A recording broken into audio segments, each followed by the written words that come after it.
So you want to buy some rough opals, but you can't decide which ones to buy? Today's video is going to be on the top 10 tips for new rough opal buyers that you need to know before buying rough opal for the first time. Mr. Pink. Why am I Mr. Pink? Not that Mr. Pink. You have to watch out for Mr. Pink fingers. Before buying rough opal, make sure that you see a video of the rough opal and that the video contains the seller's skin.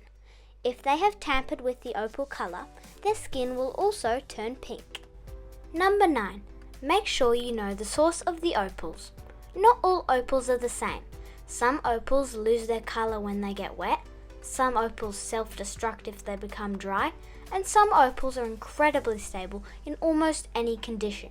Our friend Don at Pulitzer Opal put together a great video explaining some of the differences, and I'll put a link here. Number 8. 100% return policy. Every reputable seller of opal rough that I know will stand by their product.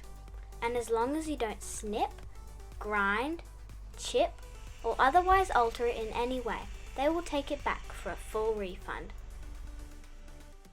Number 7. Background color.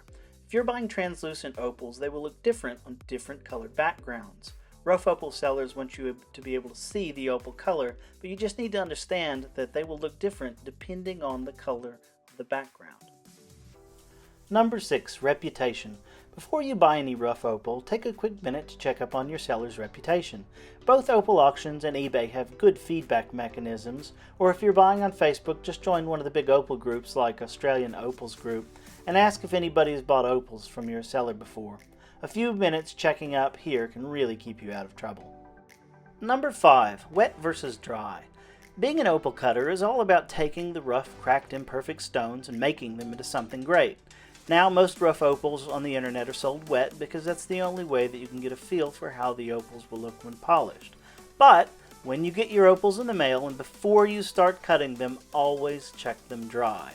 Sand is easier to see when the stones are wet, but cracks are easier to see when the stones are dry.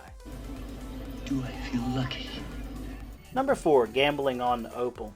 When buying rough opal, there's always the risk that you will absolutely lose every last cent that you've invested on a stone. But, like the lottery, you could also get very lucky. If you're a beginner or uncomfortable with risk, I suggest buying opal rubs, which are opals where the miner or another cutter has taken all of the risk and what is left are stones that will almost always cut gems like these little ones. Number 3. Do you hear warning signs? There are a lot of scammers out there on the internet. Pay close attention to how your seller talks with you. If you hear any emotional stories, needing to make it to a funeral or buying a bus ticket or a fan belt to get the car working again, pay attention. Warnings about limited supply or an urgent need for you to buy this material quickly, you should definitely proceed with extreme caution. Number 2. Let's talk about blue. Some of the greatest blue gems in the world are blue opals, but the absolute most common issue new opal buyers run into is when they are buying blue opals.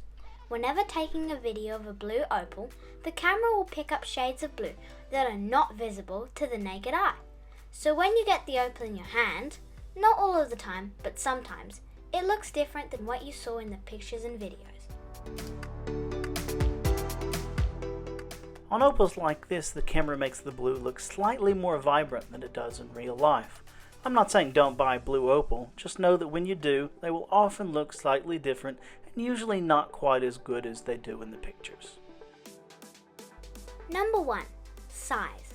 By far, the easiest mistake to make when buying rough opal on the internet is not understanding the size of the opals that you want to buy.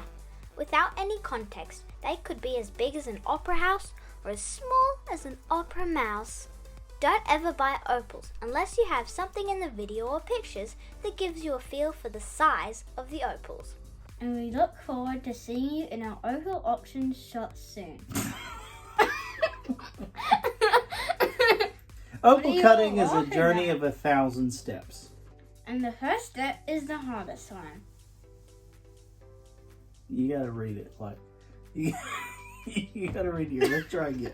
So I say opal cutting is a journey of 1,000 steps. And with any journey, the first step is the hardest one. We hope this quick video has given you a checklist of things that you can look for with your first rough opal purchase. And we look forward to seeing you in our opal auction shop soon. Okay. Thank you. I don't know.